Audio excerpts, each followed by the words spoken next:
Merci à tous d'être revenus. Donc on va attaquer par une petite synthèse en fait, de l'étude RFID qu'on mène sur la CAN depuis maintenant 5 saisons. Je vais vous présenter rapidement le contexte, la méthode d'étude et les premiers résultats qui ressortent justement de cette étude.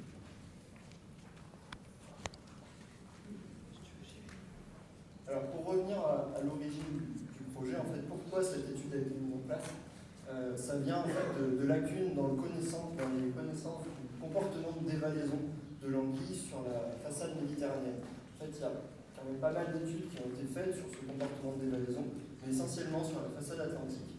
Et en recherchant dans la bibliographie, on se rend compte qu'il y a quand même un manque de connaissances sur le cas spécifique méditerranéen, notamment spécifique du fait de son hydrologie. En fait, en Méditerranée, on a des pics de crues qui sont quand même très violents. Là, je vous ai mis un exemple, c'est les variations en fait, des crues du débit du Var.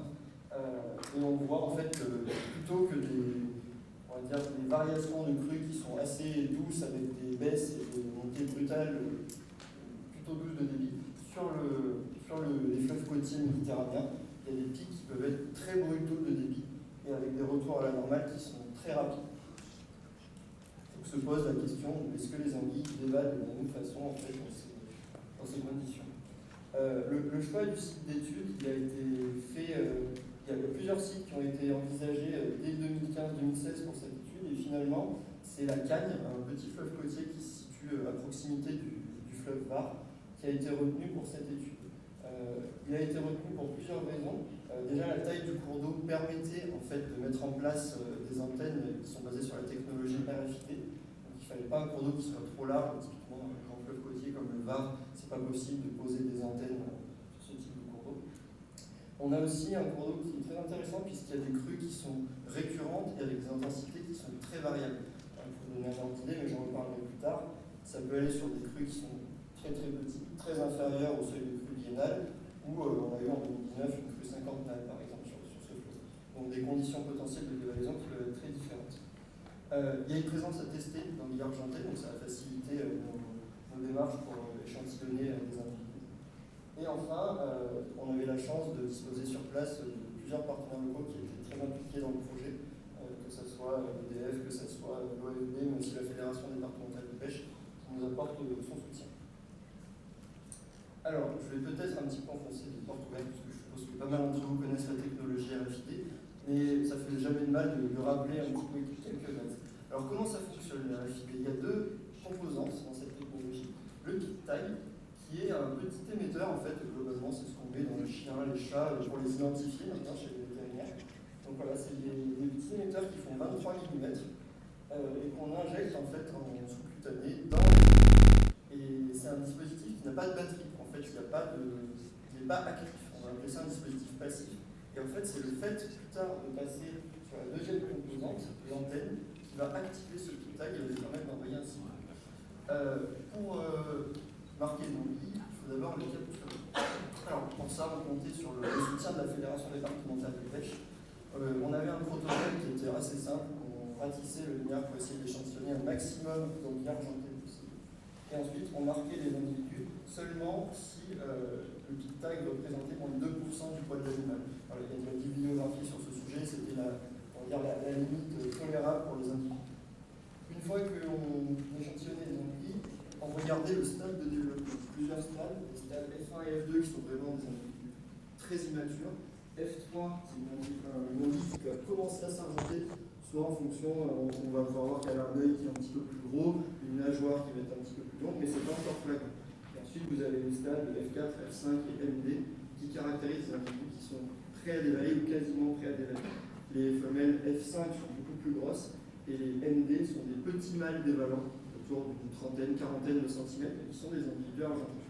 Il y a une photo d'anguille argentée où on voit bien la longueur de la nageoire, qui est plus grosse que sur une anguille jaune classique, et un œil qui a un hypertrophie. Alors, ce marquage, il y a eu 3 campagnes pour le réaliser. La première en 2017, où là, on s'est concentré essentiellement sur les anguilles argentées. Donc, il y a 47 anguilles argentées de marquées. Une deuxième en 2018, avec à nouveau une quarantaine d'anguilles marquées. Et en fait, en 2019, on s'est dit que c'était intéressant d'étendre le protocole de marquage à des individus immatures, c'est-à-dire les stades F1, F2, F3, pour voir justement combien d'années ces individus marqués pouvaient commencer à dévaler. Donc là, on a ratissé beaucoup plus large, on a marqué 300 anguilles cette année-là, donc 91% d'individus immatures. D'individus qui ont été marqués en 2019 et qu'on commence à voir dévaler doucement maintenant en 2021. Donc voilà, cette extension du protocole de marquage, elle n'a pas été faite comme ça, elle a été validée en collège commune. Et c'est aussi dans la volonté de projeter l'étude sur le long terme, plutôt que d'observer forcément des dévalaisons immédiatement. Il y avait aussi une volonté d'inscrire l'étude comme site vraiment pilote pour ce genre de manière, et aussi de diminuer l'impact du marquage sur le milieu, parce qu'il allait faire une pêche électrique tous les ans pour échantillonner les individus. Là, maintenant, on est passé sur des marquages qui ont lieu tous les 3 ans, ce qui laisse quand même le temps plus à la rivière de retrouver une vie un petit peu normale sans qu'on vienne forcément la déranger tout le temps. Donc voilà, donc, au final, on a 393 anguilles qui ont été marquées. Mais en fait, il y a plusieurs choses qui peuvent se passer. Déjà, des individus peuvent partir, peuvent dévaler. On a aussi des aléas de fonctionnement, des crues, et aussi des problèmes techniques. Et donc la question qui se pose, c'est comment connaître en fait, avant le lancement d'une nouvelle saison, le nombre d'anguilles qui sont toujours présentes. Pour ça, on a 3 approches. On a le suivi via des antennes fixes qui sont posées dans le cours d'eau, j'en reviendrai un petit peu plus tard. On a du tracking mobile qui est en fait un dérivé de ces antennes fixes, mais de façon portative. C'est-à-dire on a un sac à dos avec une antenne et on va chercher les anguilles qui n'ont toujours pas dévalé, qui sont toujours présentes dans le milieu.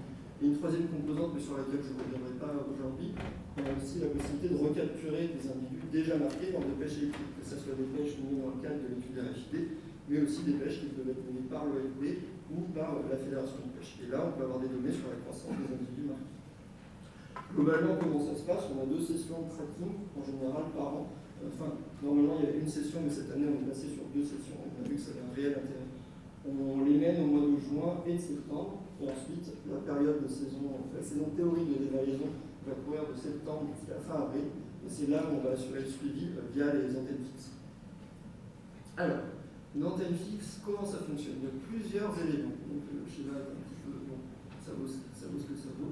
On a en fait un transformateur électrique, le RFID est alimenté par l'électricité d'un propriétaire privé qui du coup, est associé à l'étude. Et après, on le défrait pour son électricité. À ces boîtiers RFID sont reliés du matériel de réglage qui permet de régler la sensibilité de l'antenne et de vérifier qu'elle fonctionne bien.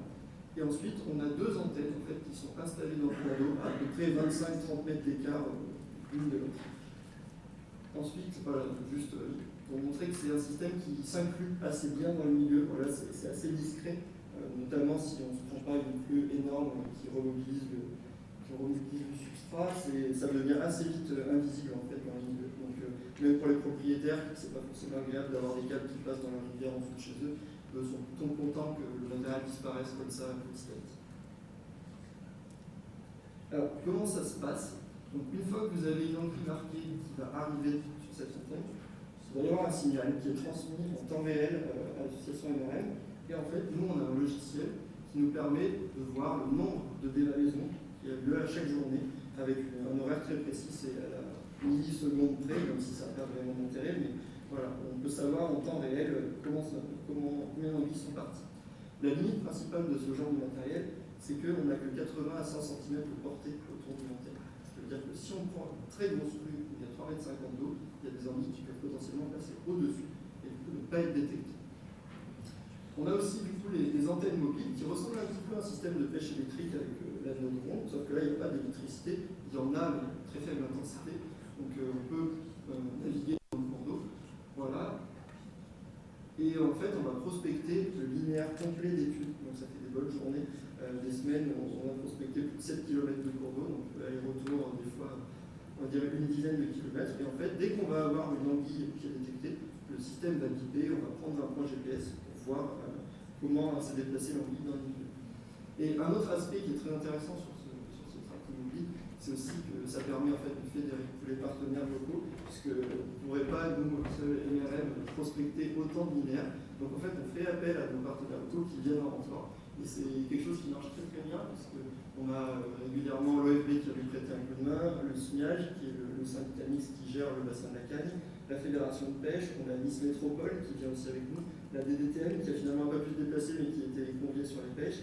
On a également l'agence de l'eau qui est venue nous aider. Donc c'est vraiment un aspect très fédérateur en fait, et qui n'est pas du tout à négliger dans ce genre d'études. Alors on en vient maintenant aux résultats de cette étude. Alors là, sur la première saison de dévalaison, donc il y avait à ce moment-là que 46 anguilles qui étaient marquées, si je ne dis pas de bêtises, 47. On a observé 15 dévalaisons qui ont toutes eu lieu lors du premier pic de crue saisonnier. Vraiment, il n'y a eu aucune dévalaison reste de la saison, et dès que le débit est monté, paf, on a 15 anguilles qui sont parties. Et ensuite, aucune autre dévalaison le reste de la saison jusqu'à la fin. Donc voilà, ça c'est la première saison.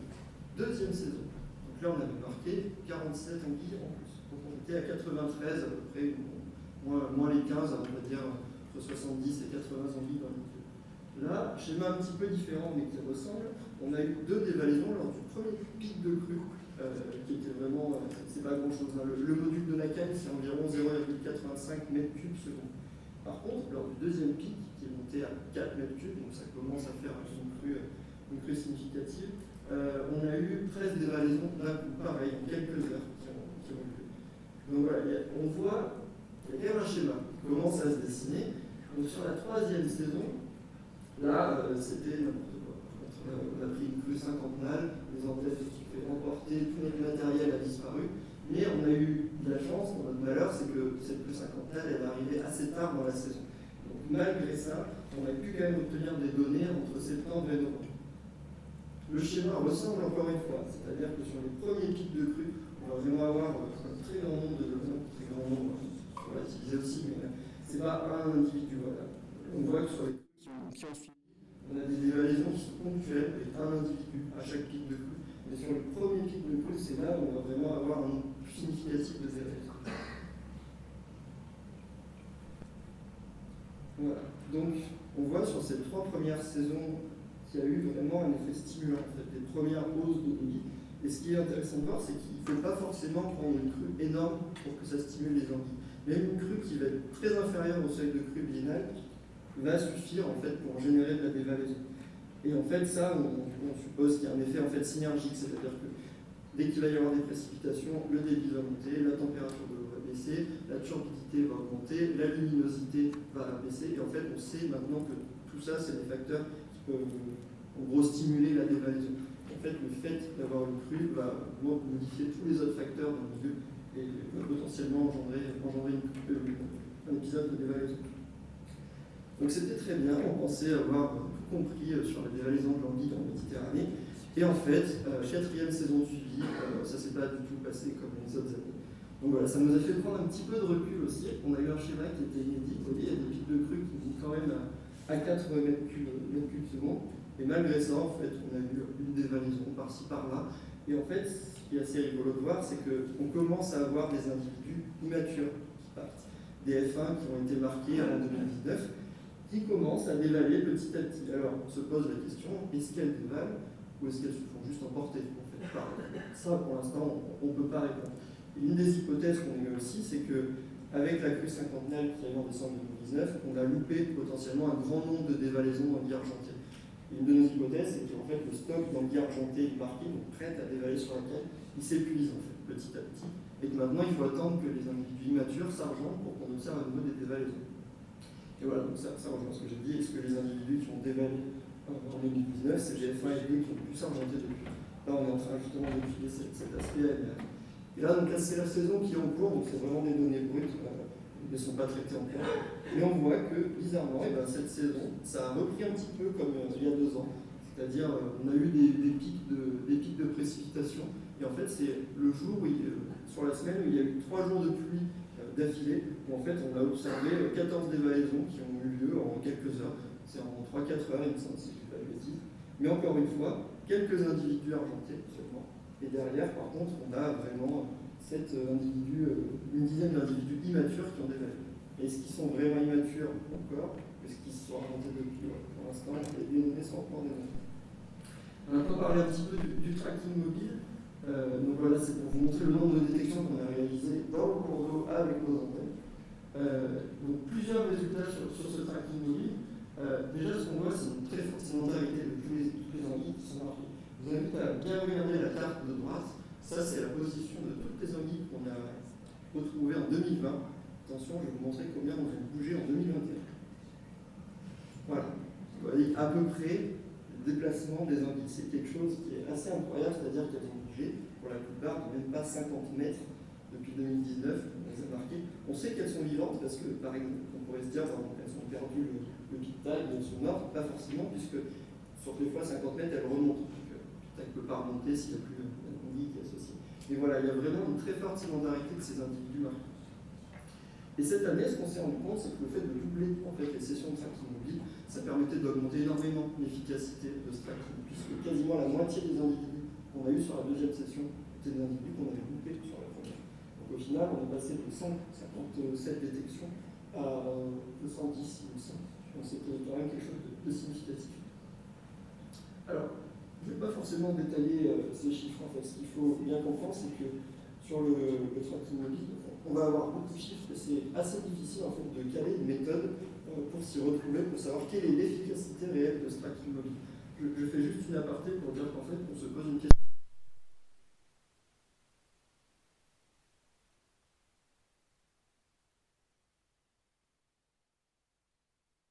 Et qui ont 80 cm de détection, c'est pas possible de capter tout le linéaire. On estime qu'il y a environ 80-85% du linéaire qui est prospecté sur la canne. Mais il y a des endroits, voilà, comme typiquement une fosse ici, où on est obligé de contourner et on ne peut pas prospecter. Alors, c'est la diapo un petit peu technique, accrochez-vous. Au final, je vais vous faire un petit bilan pour essayer d'estimer l'efficacité de ce tracking mobile. Donc, on est parti sur quelques petits calculs, ne vous inquiétez pas, je les ai faits pour vous. On avait 93 anguilles de marquées entre 2017 et 2018. Sur ces deux saisons, on a observé 32 dévalaisons. Au final, il y avait donc plus que 61 anguilles qui étaient dans le milieu. On a marqué 300 anguilles en 2019. Donc au final, on avait au début de la saison de 2019, 361 anguilles marquées dans le milieu. On a eu 23 dévalaisons. Donc on soustrait ces 23, on est environ à 338 anguilles. Ça commence à s'afficher en rouge parce que comme je vous ai dit, en 2019, on a perdu nos antennes. Donc il se peut qu'il y ait eu des dévalaisons probables lors de la destruction de ces antennes. Donc ce chiffre de 338, c'est un minimum. C'est-à-dire qu'il pourrait y en avoir plus, il pourrait y en avoir moins. On a eu 131 anguilles qui ont été détectées ensuite au tracking mobile d'août 2020. Donc on peut estimer avec ça qu'il y a une efficacité d'environ 50-55% de ce tracking mobile. Mais ça reste incertain étant donné qu'on ne sait pas le nombre d'anguilles qui sont parties. Une fois qu'on a dit ça, on a eu 16 dévalaisons qui ont été avec 3, du coup, ça nous donne 322 anguilles au minimum avant le tracking de l'année 2021. Il y a eu 209 anguilles de détectées au tracking mobile de l'année 2021 et on n'a pas retrouvé 56 anguilles argentées. Donc ça confirme la théorie qui dit qu'on a dû louper quand même beaucoup de dévalaisons lors de la période où nos antennes se sont fait arracher. En gros, il y a 56 anguilles argentées qui n'ont jamais été redétectées. Donc on a probablement vraiment manqué un coche assez important. Voilà, à ces 209 anguilles, on peut ajouter 20 anguilles qui avaient été détectées au tracking mobile 2020, qui n'ont pas dévalé, qui n'ont pas été détectées, mais du coup qui sont encore présentes de façon quasi certaine dans le milieu. Donc on arrive à un total minimum de 229 anguilles qui sont toujours présentes dans le système. Mais par contre, si on rajoute les 56 argentées qui n'ont pas été redétectées, on arrive à 285 anguilles. On en a détecté 209, ce qui veut dire qu'on est entre 75 et 92% d'efficacité pour le tracking mobile 2021, ce qui est un très bon chiffre, sachant que le fabricant des antennes estime que sur une session de tracking, on peut être environ à 60-65% d'efficacité de ce genre de manip. Donc voilà, on voit que c'est quelque chose qui marche très très bien. Je ne sais pas où j'en suis niveau temps, je vais essayer de me dépêcher un petit peu.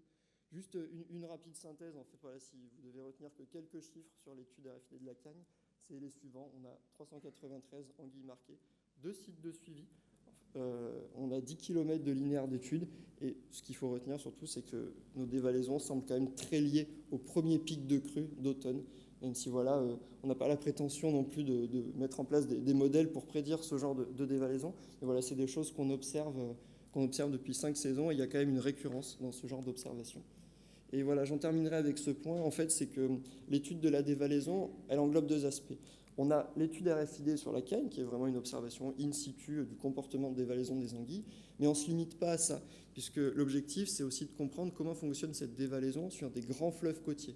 Et là se pose la question en fait de la transposabilité des données. Est-ce qu'un résultat qu'on observe sur un petit cours d'eau de 0,85 m3 de module, on peut le transposer sur un fleuve comme le Var où il y a un module beaucoup plus important? C'est pour ça qu'on mène aussi en fait en parallèle une étude du fonctionnement hydrologique de ces grands côtiers méditerranéens, avec tout un travail d'analyse de débit, tout un travail de bibliographie pour voir quels sont les résultats des études qui sont menées sur la façade atlantique sur cette dévalaison. Et en fait, on essaye un petit peu de combiner les deux pour essayer de comprendre comment pourrait se passer la dévalaison sur ce genre de fleuve, avec l'idée peut-être un jour de pouvoir mettre en place une étude in situ avec de la radiotélémétrie, par exemple. Voilà, je vous ai mis quelques liens. En fait, quelque chose qui nous tient à cœur aussi, en fait, c'est que cette étude puisse être suivie. Et on a... je sais pas, non, ça ne s'affiche pas, alors attendez. Tac. Regardez comment on sort d'ici. Est-ce que quelqu'un sait comment ça fonctionne pour afficher une page internet ? Je pense que si, puisque ça marche sur l'écran, j'ai le truc. Donc... Vas-y, si tu sais.